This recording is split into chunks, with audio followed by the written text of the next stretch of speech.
Hai,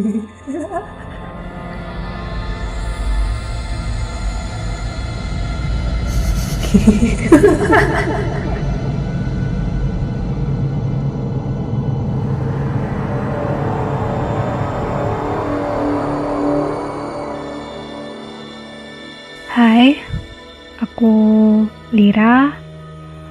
Aku mau bercerita tentang pengalamanku.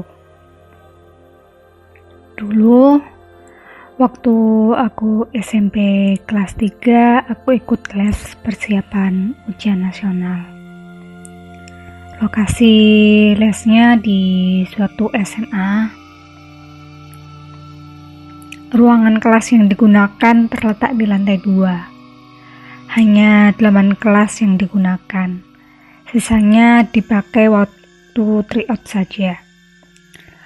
Ruang kelas lesku berada di kelas ke-8, kelas G, yang berada di tengah-tengah lantai 2. Dan kejadian ini berawal ketika aku dan teman-teman lesku ke kelas sebelah yang kosong karena tidak dipakai untuk les.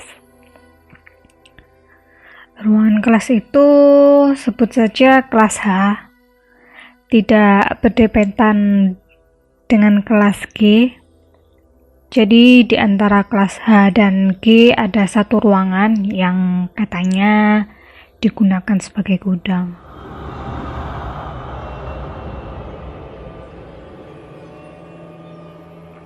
Kami menuju kelas H karena ingin ngobrol dan memilih tempat sepi karena di kelas kami berisik. Sebenarnya di depan kelas H ada bangku, tapi tidak cukup untuk menampung kami. Lagi pula di luar, di lapangan ada anak SMA sedang latihan bela diri, kegiatan ekskul. Jadi kami memilih di dalam kelas agar lebih nyaman. Kami pun masuk ke dalam ruang kelas H. Ruang kelas itu memiliki dinding berwarna hitam. Ya, tiap kelas memiliki warna dinding yang berbeda-beda. Hampir berbeda-beda. Aku sudah pernah ke kelas ini saat tryout. Warna hitam dindingnya menarik. Rasanya tenang berada di tempat itu. Tapi tidak saat itu. Saat masuk, aku langsung menuju ke meja guru. Saat sudah di dekat meja guru, entah kenapa aku ingin sekali melihat ke kiri, ke arah kursi dan meja sekolah. Di antara barisan kursi dan meja sekolah, ada satu kursi yang letaknya agak di belakang jalan dan sejajar denganku saat itu. Di kursi itu, aku melihat sesosok laki-laki muda, ya mungkin seperti anak SMA, menggunakan seragam basket berwarna merah. Ia juga menggunakan headband dan handband berwarna jingga. Ia duduk bersandar di kursi itu dengan santai. Tersenyum dianya padaku, membuat bulu kudukku berdiri. Makin lama, sosoknya makin memudar. Aku pun membalikkan badanku, lalu berjalan keluar. Aku menyuruh teman-temanku untuk keluar kelas. Lalu aku duduk di bangku depan kelas H, mencoba menenangkan diri dan berusaha tidak membahasnya saat temanku bertanya, kenapa aku tiba-tiba meminta keluar.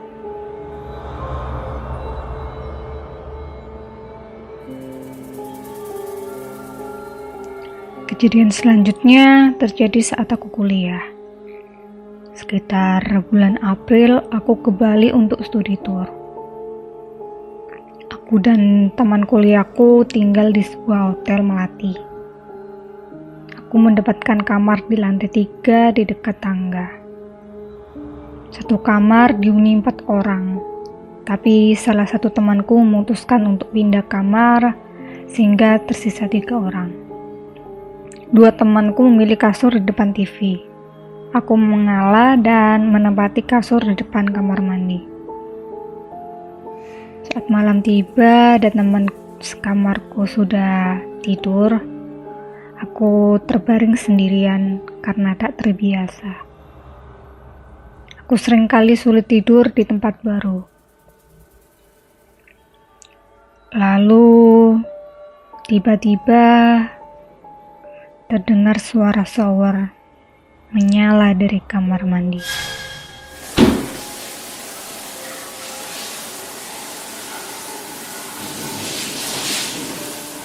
Aku yakin tidak ada siapa-siapa di kamar mandi.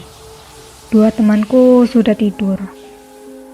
Aku panik dan langsung memejamkan mataku, berusaha untuk tidur.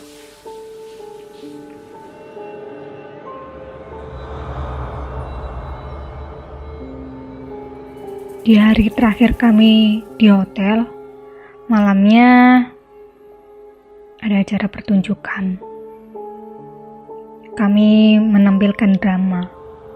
Satu angkatan dibagi menjadi 3 kelompok. Masing-masing kelompok latihan di ruang makan hotel. Ya, hotel itu memiliki beberapa ruang makan yang seperti ruang kelas. Kelompokku memakai salah satu ruangan tersebut. Malam itu aku tidak tenang.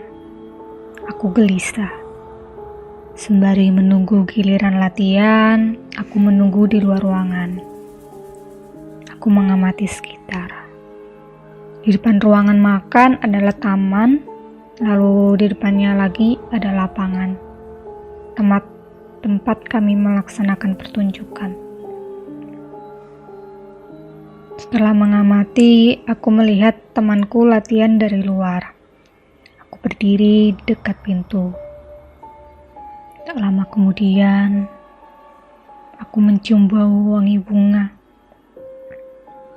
Aku mengikuti aroma bunga itu dan aromanya mengarah ke lahan kosong di samping ruang makan yang kami tempati, yang berada di kiriku saat itu. Aku bertanya kepada salah satu temanku yang berdiri di dekatku. Aku bertanya, apakah dia mencium bau wangi bunga? Ia terkejut, lalu berusaha mengendus-ngendus apakah ada bau bunga. Ia bingung dan ragu sendiri. Sepertinya dia tidak menciumnya. Aku berusaha fokus untuk melihat latihan. Tapi entah kenapa, aku ingin menoleh ke kanan. Aku melihat ke taman yang berjarak sekitar 10 meter dari tempatku berdiri.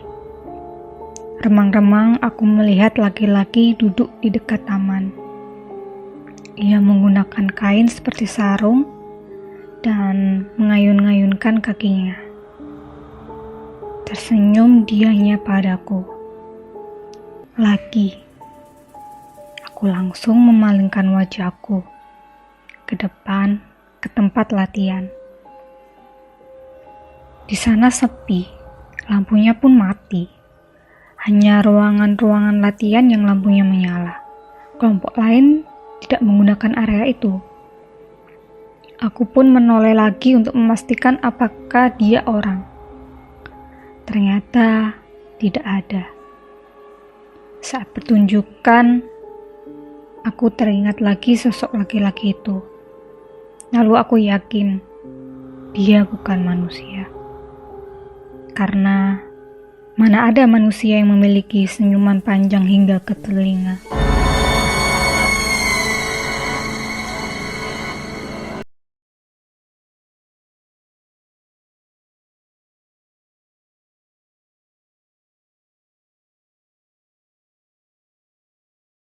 Aku memutuskan mengobrol dengan teman-temanku dari berbagai kamar. Awalnya kami mengobrol di luar kamar karena sudah semakin larut. Aku memutuskan masuk ke salah satu kamar temanku. Aku dan teman-temanku menunggu acara uji nyali. Lama menanti, aku mulai gelisah. Teman sekamarku pasti sudah tidur. Aku takut jika ada orang masuk dan mencuri di kamarku karena kamar tidak dikunci. Lalu aku juga sepertinya takut kembali ke kamar sendirian setelah melihat acara horor. Kamar temanku di ujung depan sedangkan aku di ujung belakang. Aku pun memutuskan kembali dan menonton di kamar seorang diri. Lama aku tiba di kamar, acaranya mulai. Aku duduk di lantai dan menatap TV tabung di depanku. Menonton sendirian di tempat asing ternyata menegangkan. Saat iklan, aku coba menenangkan diri. Aku melihat sekitar kamar. Dan mataku tertuju kepada sosok anak kecil yang berada di antara tempat tidur. Anak kecil itu jongkok di lantai. Ia menggunakan celana pendek hijau dan kemeja kotak-kotak. Tersenyum dianya padaku, membuatku mematikan TV, lalu pergi ke tempat tidur dan memejamkan mataku berusaha untuk tidur. Untung saja paginya kami check out dari hotel. Aku tidak membayangkan apa yang terjadi jika menginap 1 malam lagi di sana. Sekian cerita saya. Terima kasih dan bye-bye.